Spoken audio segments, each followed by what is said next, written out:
নমস্কার, কেমন আছেন সবাই? পরিদা রেস্কিউড কিচেনের পেজ থেকে আমি তনিমা, পরির মা। আজকে চলছে আমার কিচেনে মটন রান্না। ওইখানে আর সায়নের ফেভারিট হচ্ছে মটন। আমরা কেউ না খেলেও ওদের জন্য আমাদেরকে করে দিতেই হয়।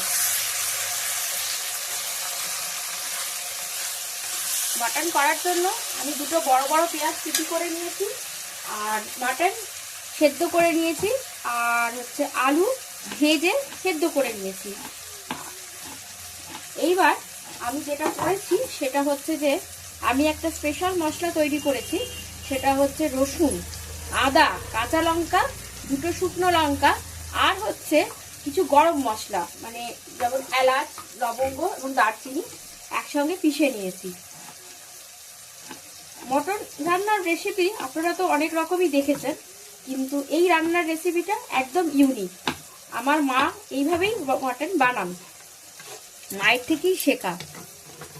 এই গরম মশলা, রসুন একসঙ্গে পিষে রান্নায় দিলে পরে একটা দারুণ গন্ধ আসে। পেঁয়াজটা আমরা ভাজছি। আলু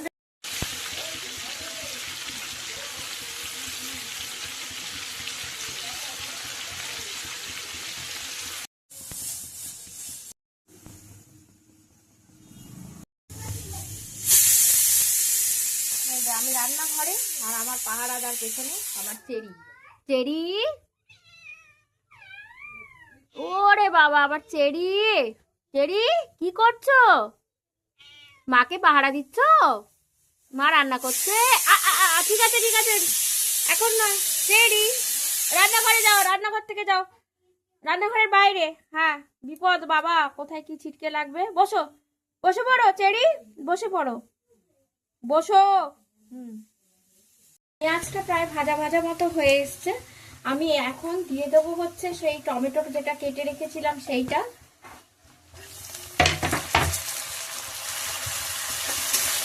আর যে স্পেশাল রসুন বাটার কথাটা বলেছিলাম দিয়ে দেবো সেটা।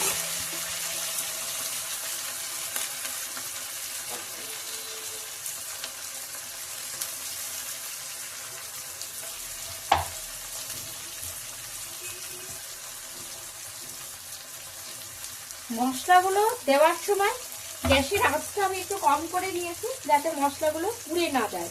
আর এই মিক্সির বাটিটাতে আমি গুঁড়ো মশলা, ধনে গুঁড়ো, জিরে গুঁড়ো, কাশ্মীরি লাল লঙ্কার গুঁড়ো, এইগুলো আমি একটু ভিজিয়ে রাখবো। যতক্ষণ এই পেঁয়াজ, রসুন এবং এই টমেটো এটা কষানো হচ্ছে, ততক্ষণ এই গুঁড়ো মশলাটা আমি এখানে ভিজিয়ে রাখবো।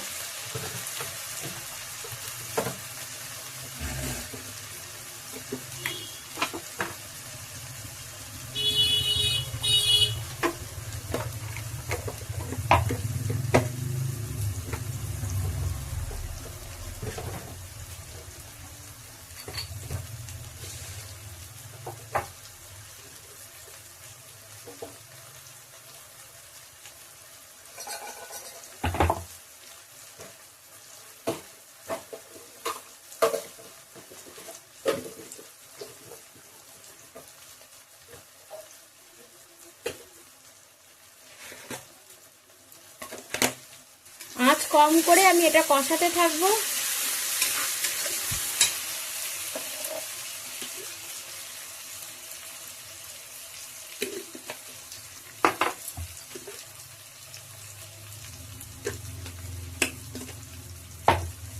আমার এই মিক্সির মধ্যে ঠিক এইভাবে ভেজানো মশলাটা আমি দিয়ে দিলাম।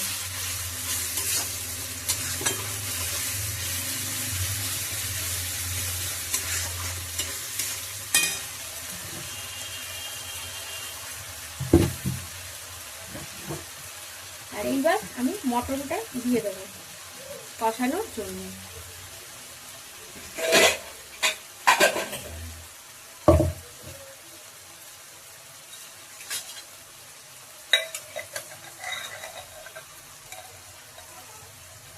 মটনটা যখন আমি সেদ্ধ বসিয়েছিলাম তখন তার মধ্যে দিয়েছিলাম একটু গোটা গরম মশলা আর নুন।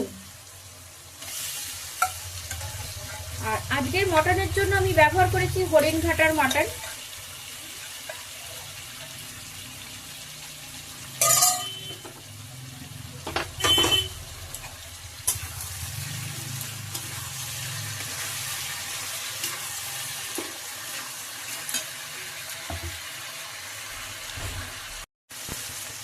ভেজে সেদ্ধ করে রাখা আলুগুলো আমি দিয়ে দেবো। এই মটনের সঙ্গে দেবো, যাতে ভেতরে ভালো করে মশলাগুলো ঢোকে।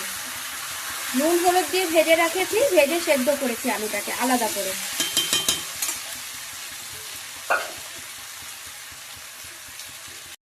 মাংসটা আমার কষানো হয়ে গেছে, দেখুন মশলা থেকে তেল ছেড়েছে। এইবারে আমি মাংস সেদ্ধ যে জলটা ছিল, মাটন স্টকটা এবং আলু সেদ্ধর যে স্টকটা ছিল এক জায়গায় করে সেটা ঢেলে দিলাম।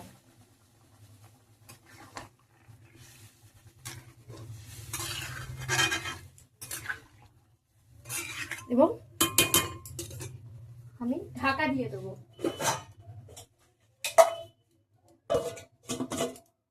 কিছুক্ষণ ফুটবার জন্য। And it is ready.